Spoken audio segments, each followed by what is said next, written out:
La Terra també és coneguda com el planeta blau, i és que des de l'espai es veu com l'aigua és l'element que domina la major part de la seva superfície. De fet, l'aigua és precisament el que ens diferencia dels altres planetes. Però som prou conscients del valor de l'aigua? L'aigua és una.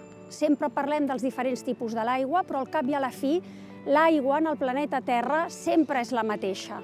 Des del principi de la seva creació hi ha la mateixa quantitat i si ens la mirem com a recurs, és un recurs limitat i renovable.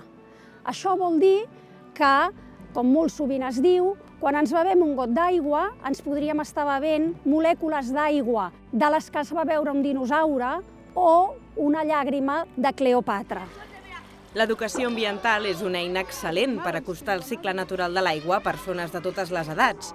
Les activitats divulgatives que es duen a terme als museus i espais educatius, com el d'Aigües de Barcelona, per exemple, permeten fer-ho des del coneixement, l'experimentació i el joc.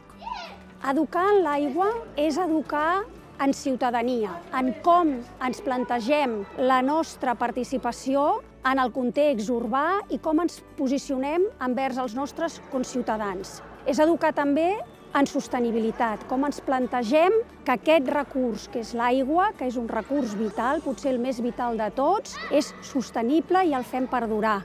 I educar en l'aigua és educar també en ètica.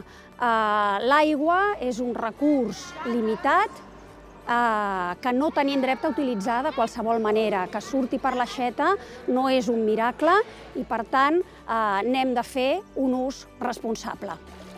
Comprendre el valor de l'aigua i del seu cicle ens fa més conscients de la importància de fer-ne un consum responsable i no malbaratar-la. No només per al planeta, sinó també per a la salut i el benestar, els nostres i els de les generacions futures.